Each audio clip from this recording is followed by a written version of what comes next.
कहानी की शुरुआत होती है एक ग्रुप एक्सप्लोरर की टीम से जो साउथ अटलांटिक ओशन के बीच में होते हैं। उस शिप पर डेविड नाम का एक वेदर ऑफिसर था जो मौसम का हाल बताता है। वो लोग एक ऐसे आइलैंड की तरफ जा रहे थे जो समंदर के बीचों बीच मौजूद था। सरकार ने डेविड को वहां इसलिए भेजा था ताकि वो उस आइलैंड के बदलते मौसम का ऑब्जर्वेशन कर सके। डेविड को लगभग 1 साल तक वहां रुकना था मौसम का डेटा कलेक्ट करने के लिए। पूरा साल मौसम का डेटा कलेक्ट करने के बाद फिर उसे वापस लौट आना था। डेविड को साल भर का खाना और जरूरत का सारा सामान दे दिया गया था। कई दिन के सफर के बाद आखिरकार वो आइलैंड तक पहुंच गए। वो लोग बोट की मदद से उस आइलैंड पर उतरे। ये आइलैंड पूरी तरह से वीरान था, जहां एक परिंदा भी दिखाई नहीं दे रहा था। उस आइलैंड पर एक लाइट हाउस और एक छोटा सा घर था जहां डेविड को रहना था, क्योंकि इससे पहले भी एक रॉबर्ट नाम का वेदर ऑफिसर यहाँ रहता था, लेकिन अब उसकी ड्यूटी का वक्त खत्म हो चुका था। उसने 1 साल तक अकेले उस आइलैंड पर रहकर मौसम का डेटा कलेक्ट किया। अब उसकी जगह डेविड यहाँ पूरा साल मौसम का डेटा कलेक्ट करने के लिए रहेगा और वो पुराना ऑफिसर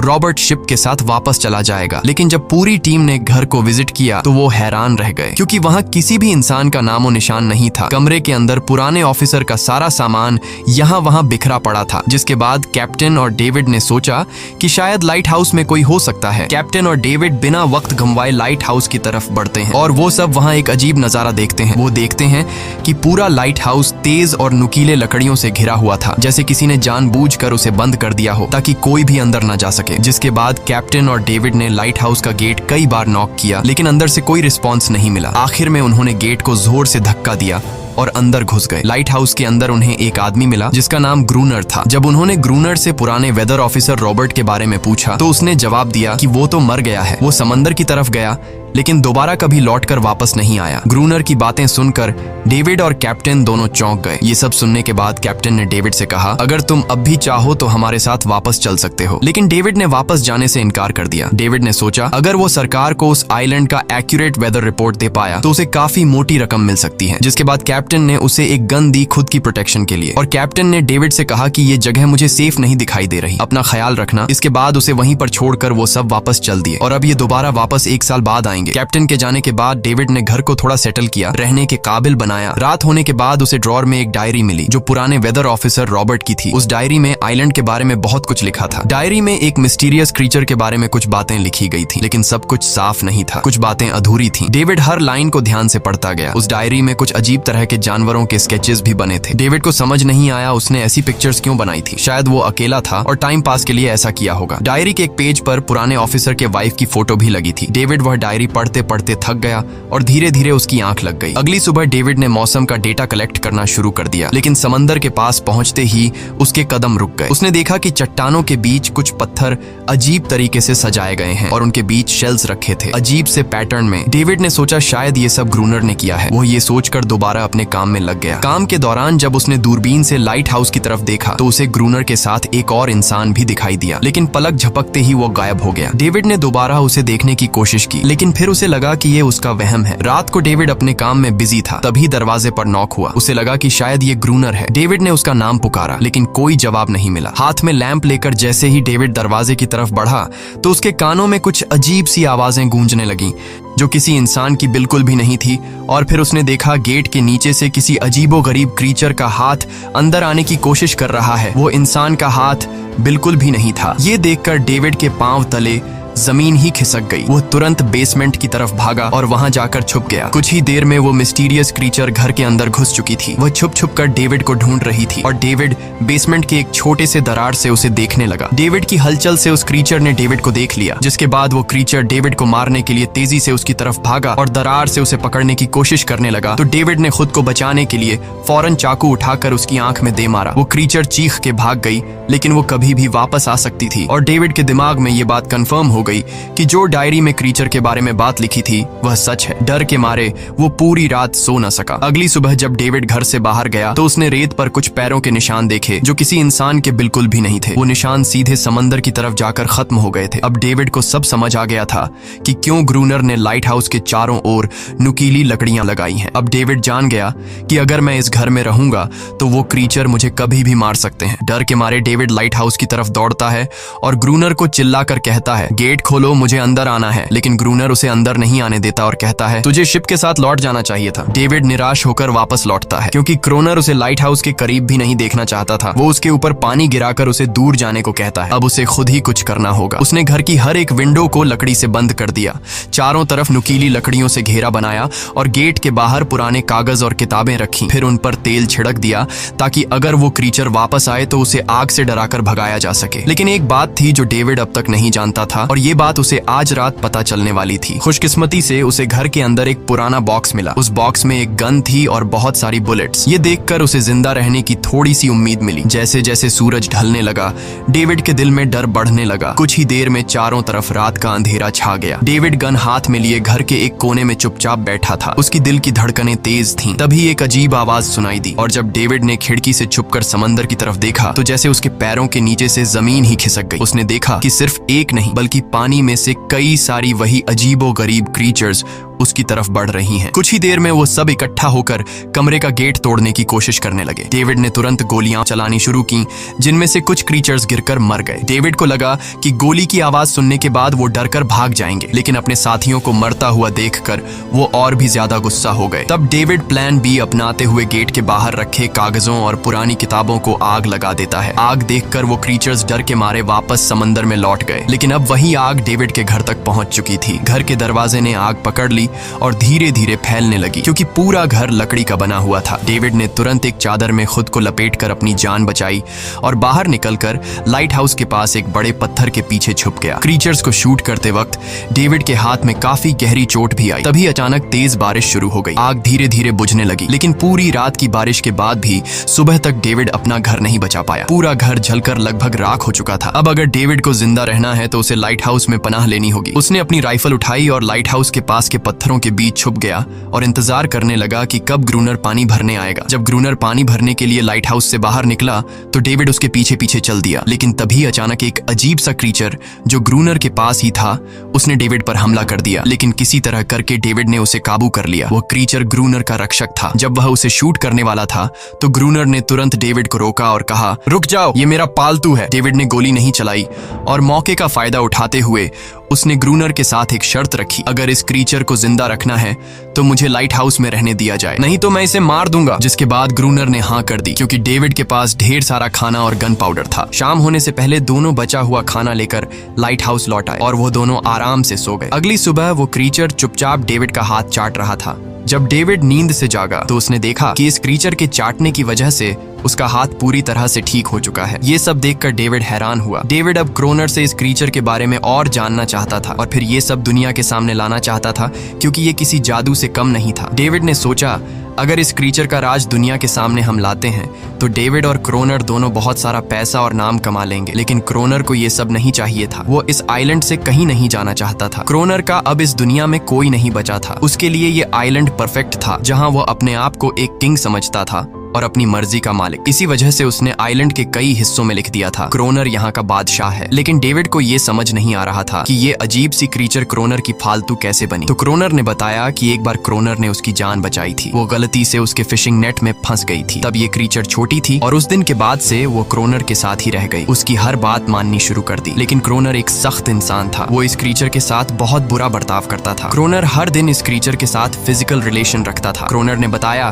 कि एक बार इस क्रीचर ने मुझ पर हमला भी किया था और उसके बदले में क्रोनर ने उसे ऐसी सजा दी कि उस सजा के बाद वो क्रीचर अपने आप को क्रोनर की गुलाम समझने लगी। और आप सब भी समझ गए होंगे कि हर रात वो क्रीचर समुद्र से बाहर क्यों आते हैं। वो सभी इसलिए आते हैं ताकि अपने साथी को क्रोनर से छुड़वाकर वापस ले जाए। लेकिन क्रोनर ऐसा नहीं होने देता। वो क्रीचर्स दिन के उजाले में अटैक नहीं कर सकते क्योंकि सूरज की रोशनी उनकी स्किन जला देती है। डेविड अब यहाँ और नहीं रहना चाहता था। वो किसी तरह से आइलैंड से अपनी जान छुड़ाना चाहता था। खैर, शाम होने लगी और क्रोनर ने उससे कहा, गन लेकर रेडी हो जाओ क्योंकि वो क्रीचर्स कभी भी हमला कर सकते हैं। वो लाइट हाउस की लाइट ऑन करने के लिए तैयार हो गए और कुछ ही देर में समुद्र से बड़ी संख्या में क्रीचर्स निकलकर बाहर आ गए। वो लाइट हाउस की तरफ बढ़ते जा रहे थे। क्रोनर उन पर लगातार फायर करता जा रहा था, लेकिन डेविड पूरी तरह से डर गया था। वो लाइट हाउस के अंदर की तरफ आने लगा। क्रोनर के बार बार कहने के बावजूद वो बस एक कोने में चुपचाप बैठा रहा और कुछ ही देर में डेविड बेहोश हो गया। क्रोनर पूरी रात अकेला इन क्रीचर्स से लड़ता रहा। अगली सुबह क्रोनर ने गुस्से में डेविड के मुंह पर पानी डालकर उसे उठाया और कहा, अगर तुम्हें जिंदा रहना है तो इनकी जान लेनी होगी, नहीं तो तुम्हें लाइट हाउस से निकाल निकाल दिया जाएगा और तुम्हें मेरी हर बात माननी होगी। रोजाना पानी भर कर लाना, लाइट हाउस के छोटे बड़े काम करना और रात को मेरे साथ गार्ड ड्यूटी भी करनी होगी। अब डेविड के पास दूसरा कोई ऑप्शन नहीं था। इसी वजह से ये सब करना उसकी मजबूरी बन गया। डेविड अब क्रोनर की हर बात मानने लगा, लेकिन एक चीज थी जो उसे बिल्कुल भी पसंद नहीं आई। वो ये थी कि हर रोज उस फीमेल क्रीचर को अलग अलग तरीकों से फिजिकली टॉर्चर करना। रात होती है, दोनों फिर से गार्ड ड्यूटी के लिए तैयार हो जाते हैं और एक बार फिर वो क्रीचर समुद्र से निकलकर बाहर आते हैं। लेकिन आज डेविड को डर नहीं लग रहा था। उसने क्रीचर पर फायरिंग शुरू की, मगर आज क्रोनर कुछ भी नहीं कर रहा था। वो डेविड को बाहर छोड़कर लाइट हाउस का गेट बंद कर देता है और खुद चुपचाप अंदर बैठ जाता है ताकि डेविड खुद सीख सके कि इन क्रीचर से कैसे लड़ा जाता है। इसी तरह डेविड को लड़ते लड़ते वो रात कट जाती है और सुबह हो जाती है। सुबह क्रोनर ने देखा कि डेविड लाइट हाउस के गेट के बाहर खून में लथपथ बैठा था। अब उसने सीख लिया था कि इन क्रीचर्स से कैसे लड़ना है। इसी तरह समय गुजरता गया, रातों को इन क्रीचर्स से लड़ते हुए और दिन भर क्रोनर के लाइट हाउस के काम संभालते हुए। ये आइलैंड अब उसके लिए एक बंद घर जैसा हो गया था। वो हर वक्त सोचता रहता था कि कब ये जगह छोड़कर आजादी की सांस लेगा। समय के साथ साथ डेविड का उस फीमेल क्रीचर के साथ एक अजीब सी दोस्ती बन गई थी। डेविड को उसके लिए अब बुरा लगने लगा था। अब उसे समझ आया कि अपने लोगों को छोड़कर अकेला रहना कितना मुश्किल होता है। शायद वो क्रीचर भी कुछ ऐसा ही महसूस करती थी। डेविड ने उस क्रीचर को एक नाम भी दिया, अनारियस। इसी तरह से दिन गुजरते गए और फिर एक दिन उन्होंने देखा कि इन क्रीचर्स के अटैक्स धीरे धीरे कम हो रहे हैं। डेविड सोचता है शायद सर्दियों में वो कहीं और चले जाते हैं या फिर शायद उन्हें समझ आ गया था कि इन दोनों से लड़कर कुछ हासिल नहीं होगा। लेकिन क्रोनर ने उससे कहा कि ऐसा बिल्कुल नहीं है, वो फिर से अटैक करेंगे। अब वो अपनी संख्या बढ़ा रहे हैं। कुछ और दिन ऐसे ही गुजर गए। एक रात डिनर के बाद क्रोनर और डेविड ने टाइम पास के लिए चेस खेलना शुरू किया, लेकिन यहीं पर क्रोनर से एक बड़ी गलती हो गई। वो दोनों खेल में इतने उलझ गए कि लाइट हाउस की लाइट्स ऑन करना ही भूल गए। अंधेरे का फायदा उठाकर क्रीचर्स ने उन पर अटैक कर दिया। डेविड ने देखा कि क्रीचर्स की संख्या इतनी ज्यादा थी कि दो लोग मिलकर भी ज्यादा देर तक नहीं लड़ सकते थे और इस बार उनके पास कोई प्लानिंग भी नहीं थी। गन्स की बुलेट्स भी ऑलमोस्ट खत्म हो चुकी थी। किसी तरह बचते बचाते वो लाइट हाउस के टॉप तक पहुंच गए, लेकिन इस बीच क्रोनर के पैर में गहरी चोट आ गई। वो क्रीचर्स आज उन पर भारी पड़ गए थे। दोनों को लगा कि आज उनकी मौत पक्की है, लेकिन खुशकिस्मती से सुबह हो गई। जैसे ही सूरज धीरे धीरे उभरता है, वो क्रीचर्स लाइट हाउस छोड़कर समुद्र में वापस चले जाते हैं। कड़कती धूप निकलने के बाद एनेरियस क्रोनर के जख्म को ठीक करने की कोशिश करती है, लेकिन अब तक डेविड को समझ आ चुका था कि वो इन क्रीचर्स के साथ ये लड़ाई जीत नहीं सकते। बुलेट्स भी अब खत्म होने के करीब हैं। उनके पास खाना भी इतना नहीं है कि वो ज्यादा देर तक चल सके। लकीली अगले दिन जब डेविड लाइट हाउस के बाहर इधर उधर घूम रहा था तो उसने समुद्र में एक जहाज देखा। वो जल्दी से अंदर से फ्लेयर गन लाया और जहाज को सिग्नल देने गया, लेकिन क्रोनर ने उसे रोक दिया क्योंकि वो नहीं चाहता था कि डेविड यहाँ से जाए। उसी वक्त अनारियस ने क्रोनर पर हमला कर दिया। वो डेविड को क्रोनर से बचाना चाहती थी। क्रोनर किसी को भी ये आइलैंड छोड़ने नहीं देना चाहता था। ये आइलैंड उसकी अपनी दुनिया थी जहाँ वो एक किंग की तरह रहता था। वो डेविड को भी जाने नहीं देना चाहता था। इतने समय से अकेला रहने के बाद अब उसके पास कोई था जिससे वो बात कर सकता था, और अगर डेविड उस शिप में वापस चला गया तो वो वहां जाकर सबको एनेरियस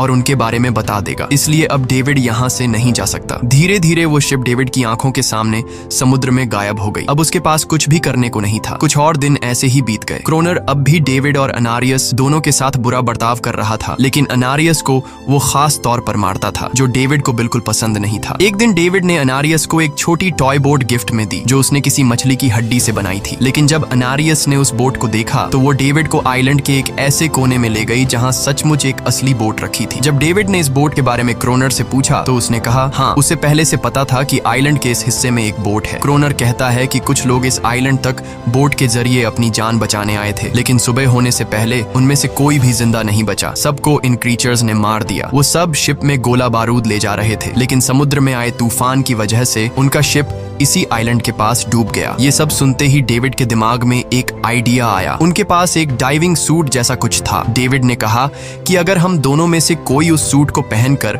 समुद्र के उस हिस्से में जाए जहां वो शिप डूबी थी, तो हो सकता है उन्हें कुछ बुलेट्स या डायनामाइट मिल जाए जिससे इन क्रीचर्स से लड़ना आसान हो जाए। लेकिन क्रोनर ने इस बात को मानने से इनकार कर दिया, पर डेविड अपनी जान को खतरे में डालकर ये काम करने को तैयार था। कुछ और दिन ऐसे ही गुजर गए। डेविड और अनारियस के बीच एक गहरा कनेक्शन बन गया। डेविड डेविड उसे पसंद करने लगा था। इन दोनों को रोमांस करते हुए ये सब क्रोनर ने चुपके से देख लिया। क्रोनर को लगा कि अनारियस उसे छिन जाएगी, इसलिए डेविड को रास्ते से हटाना पड़ेगा। अगले दिन क्रोनर खुद डेविड की बात मानने को तैयार हो जाता है। वो डेविड से कहता है, ठीक है, तुम सूट पहनकर नीचे पानी में जाओगे और वहाँ ढेर सारा RDX कलेक्ट करोगे, फिर मैं तुम्हें बोट से ऊपर की तरफ खींच लूंगा। लेकिन क्रोनर का असली इरादा कुछ और ही था। वो चाहता था कि डेविड उसकी मदद से समुद्र के नीचे रखे डायनामाइट के बॉक्सेस वापस सरफेस तक ले आए और उसके बाद उसे वही समंदर में अकेला छोड़ दे ताकि वो क्रिएचर्स उसे मार दें। इस तरह डायनामाइट भी उसके पास आ जाएगा और अनारियस फिर से उसकी गुलाम बन जाएगी। वो दोनों बोट में बैठकर उस जगह पहुंच गए जहां शिप पानी में डूबा था। डेविड ने डाइविंग सूट पहना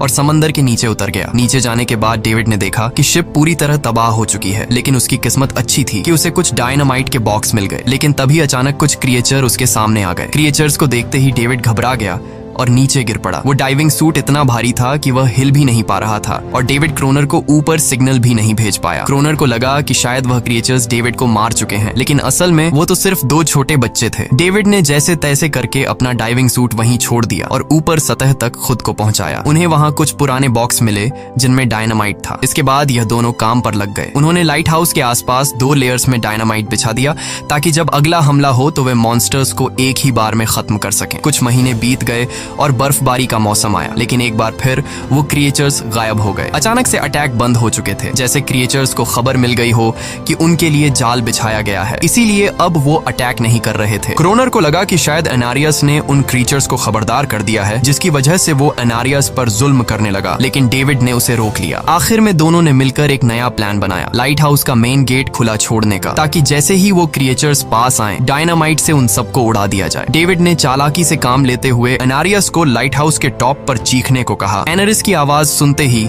सभी क्रिएचर्स गुस्से से भड़क उठे। क्रिएचर्स ने जब देखा कि लाइट हाउस का मेन गेट खुला हुआ है तो उन्हें लगा कि यह अच्छा मौका है अनारियस को छुड़ाने का, लेकिन असल में यह उनके लिए एक चाल थी। कुछ ही देर में वह क्रिएचर समंदर से बाहर निकलने लगे। वे सीधे मेन गेट की तरफ बढ़े और अंदर घुसते ही डेविड पर हमला कर दिया। डेविड भी हिम्मत दिखाता है और क्रिएचर से जान छुड़ा लेता है। जैसे ही वे सभी क्रिएचर लाइट हाउस के पास पहुंच जाते हैं तो क्रोनर डायनामाइट का लीवर दबा देता है, लेकिन ब्लास्ट नहीं होता। असल में डेविड ने उसका कनेक्शन खोल दिया था और क्रोनर उसे दोबारा लगाना भूल गया था। डेविड तुरंत ऊपर भागता है और डायनामाइट का वायर जोड़ना शुरू करता है। तब तक वो क्रिएचर्स लाइट हाउस पर चढ़ने की कोशिश कर रहे होते हैं, जिन्हें सिर्फ अकेला क्रोनर रोकता है। जैसे ही कनेक्शन पूरा होता है डेविड पहला लेयर उड़ा देता है, जिससे कई क्रिएचर्स ब्लास्ट में खत्म हो जाते हैं, लेकिन अभी भी काफी मॉन्स्टर्स लाइट हाउस पर हमला करने के लिए तैयार होते हैं। इस वजह से क्रोनर दूसरा लेयर भी ब्लास्ट कर देता है। दोनों उस जोरदार धमाके में बेहोश हो जाते हैं। अगली सुबह जब दोनों होश में आए तो उन्होंने देखा कि एनरियस वहां नहीं थी। ब्लास्ट में चारों तरफ मरे हुए क्रिएचर्स पड़े थे। क्रोनर उन सबको मार रहा था जो जख्मी हालत में जिंदा बचे थे। तभी डेविड की नजर उनमें से एक के गले में लटके एक नेकलेस पर पड़ी। उस क्रिएचर को तड़पता हुआ देखकर डेविड को उस पर तरस आ जाता है और उसे अपनी गलती का एहसास हो जाता है। जिन क्रिएचर्स को वह अब तक खूंखार समझते आए थे वो भी इंसानों की तरह थे, सिर्फ बोल नहीं सकते थे। लेकिन क्रोनर के लिए यह सब बेकार बातें थी। उस दिन के बाद वह क्रिएचर्स फिर कभी अटैक नहीं कर पाए, लेकिन हर दिन समंदर के किनारे से रोने की आवाजें आती थीं। डेविड को अब तक नहीं पता था कि उन्होंने कितना बड़ा नुकसान कर दिया था, कितनी फैमिली टूट गई, कितने बच्चों ने अपने लोग खो दिए सिर्फ एक गलतफहमी की वजह से। अगले दिन डेविड ने समंदर में उन क्रिएचर्स के कुछ छोटे छोटे बच्चों को देखा, वो सब जिन्होंने अपने परिवार खो दिए थे। डेविड ने पत्थरों का एक गोल सर्कल बनाया और उसके बीच में वह छोटी टॉय बोट रख दी ताकि एनरिस उसे देखकर वापस लौट आए। डेविड ने कई घंटे इंतजार किया, लेकिन एनरिस कभी वापस नहीं आई। सुबह नींद से जागने के बाद डेविड ने देखा कि क्रोनर सो रहा है। क्रोनर के पास कुछ पुरानी चीजें रखी थीं, उनमें एक पुरानी तस्वीर भी थी और जैसे ही डेविड ने उस तस्वीर को देखा वह हैरान रह गया। वह लड़की जिसका फोटो उसने पहले दिन पुराने ऑफिसर रॉबर्ट की डायरी में देखा था वह कोई और नहीं बल्कि क्रोनर की पत्नी थी और फोटो में क्रोनर उसके साथ खड़ा था। असल में 1 साल पहले आए वेदर ऑफिसर रॉबर्ट मरा नहीं, बल्कि उसने अपनी पहचान बदल दी थी, यानी क्रोनर ही वेदर ऑफिसर रॉबर्ट है। बस उसने अपना नाम बदल लिया था क्योंकि अब वह कभी इस आइलैंड को छोड़ना नहीं चाहता था। ये सब देखकर डेविड ने भी यह उम्मीद छोड़ दी कि वह कभी इस आइलैंड से जा पाएगा। अगले दिन शाम को जब डेविड समंदर के किनारे गया उसने देखा कि उस सर्कल में रखी छोटी बोट अब वहां नहीं थी, लेकिन उसी जगह पर उसने एक क्रीचर का छोटा सा बच्चा देखा जिसके हाथों में वह बोट थी। डेविड ने अपने हाथ में जलती हुई लकड़ी को उस सर्कल के बीच में फेंक दिया ताकि वह दिखा सके कि उसका इरादा लड़ने का नहीं है और उसे किसी को खतरा महसूस न हो। वह उनके साथ दोस्ती करना चाहता था। कुछ ही देर बाद समंदर की लहरों से एनारिस निकलती है और उसके पीछे पूरा क्रीचर्स का ग्रुप भी समंदर से बाहर आता है, लेकिन इस बार परिवार कोई भी डेविड पर अटैक नहीं करता, क्योंकि वे भी अब शांति चाहते हैं। उनका इरादा सिर्फ एक सुरक्षित जगह पाने का था अपने बच्चों के लिए। लेकिन तभी वहाँ क्रोनर हाथ में बंदूक लिए पहुंच जाता है। क्रोनर को लगता है कि अगर शांति हो गई तो उसे सबसे ऊपर होने का एहसास कैसे होगा। डेविड उसे समझाने की कोशिश करता है कि ये क्रीचर्स लड़ना नहीं चाहते, ये शांति चाहते हैं। लेकिन क्रोनर किसी की नहीं सुनता। वो एनेरियस से चिल्लाकर कहता है, अंदर चली जाओ। लेकिन ये पहली बार था कि एनेरियस ने उसकी बात नहीं मानी, क्योंकि अब वह उसकी नौकरानी नहीं थी। यह देखकर क्रोनर को लगता है कि अब इस आइलैंड पर उसकी बादशाहत नहीं रही। क्रोनर खुद को अंदर से कमजोर महसूस करने लगता है, क्योंकि अब कोई भी उसका हुक्म नहीं मान रहा था। गुस्से में उसने लाइट हाउस की तरफ कदम बढ़ाए। डेविड को लगा शायद क्रोनर को अब समझ आ गया होगा कि हर एक जानवर आजादी चाहता है, कोई भी किसी का गुलाम बनकर नहीं जीना चाहता। लेकिन क्रोनर के सर से बादशाहत का भूत कहाँ उतरने वाला था। जैसे ही वह लाइट हाउस पहुंचा, उसने सिग्नल गन से एक फ्लेयर छोड़ी, जो सीधा जाकर एक क्रीचर के बच्चे से टकरा गई। उस बच्चे की तुरंत मौत हो गई। सभी क्रीचर्स डर के मारे भाग गए और एनेरियस ने भी डेविड पर अपना पूरा भरोसा खो दिया। गुस्से से पागल डेविड तुरंत लाइट हाउस की तरफ भागता है क्रोनर को सबक सिखाने। डेविड उससे लड़ने लगता है, क्यों किया तूने ये सब? ये लोग तो बस शांति चाहते थे। लेकिन क्रोनर इतना हिंसक हो चुका था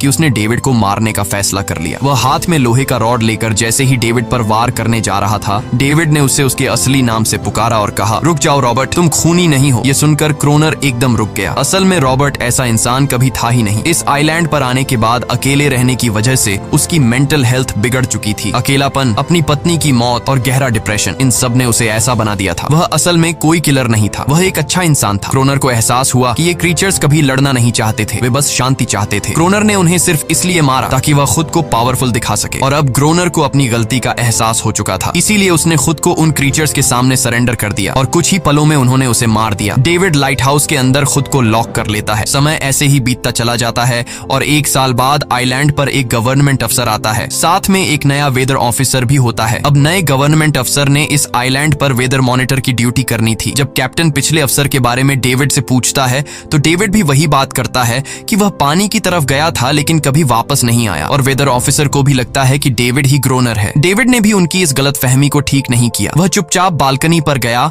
और खड़ा हो गया बिना कुछ कहे, क्योंकि अब वह भी इस आइलैंड को छोड़ना नहीं चाहता था, बिल्कुल क्रोनर की तरह। इसी दौरान एनेरिस भी अपने परिवार के साथ खुश थी। अब उन्हें किसी क्रोनर जैसे आदमी का डर नहीं था। अब वे आइलैंड पर भी और समंदर में भी आजादी से जी सकते थे। इसी के साथ कहानी खत्म हो जाती है। अगर वीडियो आपको अच्छी लगी हो तो हमारे चैनल को जरूर सब्सक्राइब कीजिए।